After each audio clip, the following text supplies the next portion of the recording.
L'art de l'aquarelle, pour moi, c'est une relation entre des pinceaux qui sont le prolongement de mon geste, de l'eau, des pigments et du papier. Et pour moi, c'est une grande simplicité et en même temps, c'est un pari que d'intervenir et de faire naître des émotions simplement avec ces pigments, cette eau et ce papier. Ce sont souvent des paysages semi-abstraits qui sont des paysages, on va dire, imaginaires, c'est-à-dire que je ne peins jamais sur le motif.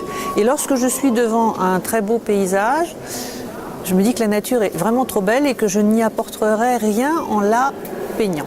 Donc je m'imprime des petits souvenirs dans ma tête, je voyage beaucoup, je regarde la beauté de tout un tas de lieux et c'est après que les souvenirs me reviennent, parfois se mélangent, fusionnent et me donnent envie de traduire sur le papier avec les pigments une sensation que j'ai éprouvée, une admiration, une magie, un émerveillement. Il y a du blanc et des couleurs. Je veux dire par là qu'il y a des parties de mes aquarelles qui ne sont pas peintes et c'est volontaire. Alors parfois on me dit mais c'est fini? Oui, c'est fini.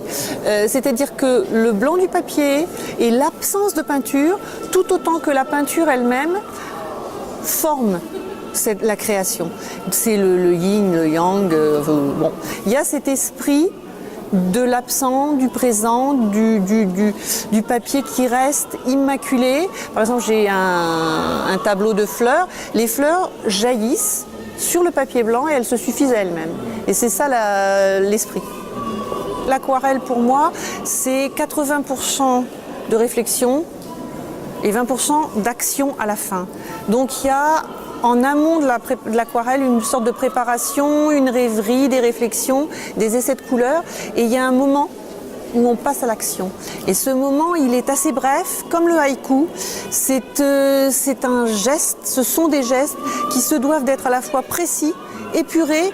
Il faut intervenir au moment exact où le papier a une certaine humidité, ni trop ni trop peu, pour obtenir ce qu'on recherche.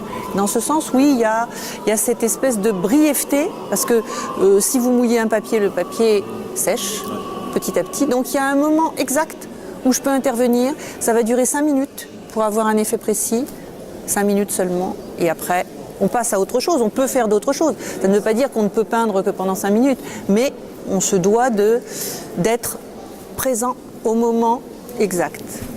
Si on met des couches superposées, il faut qu'elles soient très fines pour garder la transparence et au bout d'un moment, on va complètement perdre la lumière du papier qui fait la vie et qui fait la caractéristique essentielle de l'aquarelle. Donc on doit garder impérativement cette transparence. Et on ne peut pas revenir, on ne peut pas dire, contrairement à l'huile où on se dit bon, j'ai un personnage, là où j'ai un détail, je repasse une couche de blanc et je recommence. Ce qui est un repentir, ce qui existe à l'huile, très bien, mais à l'aquarelle, non, c'est pas la philosophie. Il y a une démarche qui est effectivement, c'est en amont que ça se prépare, il faut avoir une sûreté du geste, il faut avoir prévu ses couleurs, il faut savoir comment réagissent ces pigments, avec quel type de papier, quel type d'eau, tout compte. C'est de la chimie à ce niveau-là. Hein. On a différents types de papier, coton, bois, encollage des papiers, tout joue, tout va jouer pour les effets. J'ai effectivement peint plusieurs aquarelles sur le thème de la sagesse, un chemin vers le bonheur, dont cet arbre que j'appelle semper, le mot latin qui veut dire toujours, et qui traduit cette espèce de recherche, cette voie vers la sagesse, alors qui renvoie au jugement des rois rendus sous les arbres, peut-être aux chênes, à la droiture, mais aussi qui renvoie à la nature et à une certaine sérénité qu'il nous faut acquérir pour être sage, c'est-à-dire savoir profiter, accepter, renoncer à certaines choses, car la sagesse, c'est aussi savoir ce que l'on peut faire et ce que l'on ne peut pas faire et ce que l'on doit ne pas faire. Donc tout est là dans cette nature qui, elle, est sage. Et aussi, ce chemin vers le bonheur, dans cette aquarelle-ci, il est dans la lumière.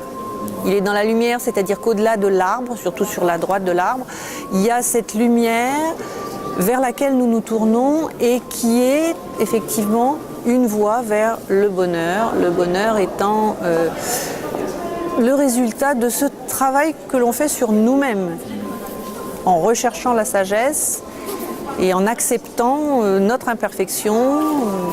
Voilà. Alors il y a d'autres aquarelles que j'ai exposées, il y en a qui sont le bonheur, c'est-à-dire un paysage de rêve, paysage un petit peu idéal, où on se dit voilà ce vers quoi je tends, vers la sérénité. Et il y a aussi une série de 6 petites aquarelles qui s'appellent les petits bonheurs. Parce qu'effectivement c'est très beau de dire la sagesse va me mener vers le bonheur avec un grand B, est-ce qu'on l'atteindra? En tout cas, chaque jour il y a un petit bonheur. Moi, certains de mes petits bonheurs c'est de peindre et je fais des petites aquarelles qui sont des petits moments de bonheur, des petits instantanés de bonheur et ça aussi j'ai voulu l'exposer.